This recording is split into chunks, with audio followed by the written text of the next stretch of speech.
Jeshi la polisi mkoa wa Mara linawashikilia watu wawili kwa tuhuma za mauaji na kifo cha mashaka. Waitara Tito mwenye umri wa miaka 30, Mkuria, mfanya biashara mkazi wa kijiji cha Kigera Etuma, halmashauri ya Msoma vijijini mkoa wa Mara, anashikiliwa kwa tuhuma za mauaji ya Tano Mwita maarufu kama Mgosi mwenye umri wa miaka 30, Mkuria, mkulima na mkazi wa kijiji cha Kembwe wilaya ya Tarime. Bi Zawadi Petro Baltazar anashikiliwa kutokana na kifo cha Avelin Safari mwenye umri wa miaka 10, Muhaya na mkazi wa Buhare manispaa ya Msoma,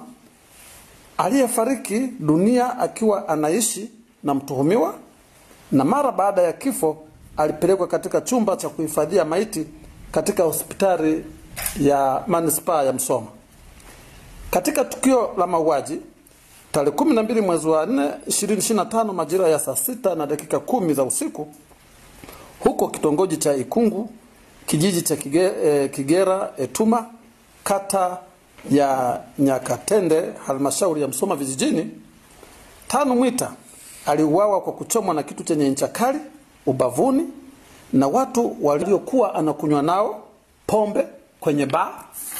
Na mara baada ya tukio hilo, jeshi la polisi lilianza msako mkali na kufanikiwa kumkamata Waitara Tito akiwa anajiandaa kutoroka kijijini hapo. Ifahamike kwamba baada ya tukio hilo, marehemu aliachwa eneo la tukio akiwa peke yake na wenzake walitokomea kusikojulikana. Aidha, uchunguzi wa awali umebaini kuwa chanzo cha tukio hilo ni wivu wa mapenzi. Katika tukio la kifo cha mashaka tarehe 12 mwezi wa 4 2025 majira ya saa 4 za asubuhi, jeshi la polisi mkoa wa Mara lilipokea taarifa juu ya kifo cha Avelin Safari, ambapo taarifa za awali zilibaini kuwa kifo cha marehemu kilitokana na kipigo kutoka kwa mtuhumiwa ambaye alikuwa anaishi naye kama mlezi wake baada ya kumchukua kwa wazazi wake kutokana na hali duni ya maisha ya wazazi wa marehemu. Watuhumiwa wote wawili watafikishwa katika mnyororo wa haki jinai mara baada ya uchunguzi wa jeshi la polisi kukamilika. Jeshi la polisi mkoa wa Mara linatoa wito kwa jamii kuacha vitendo vya kujichukulia sheria mkononi na badala yake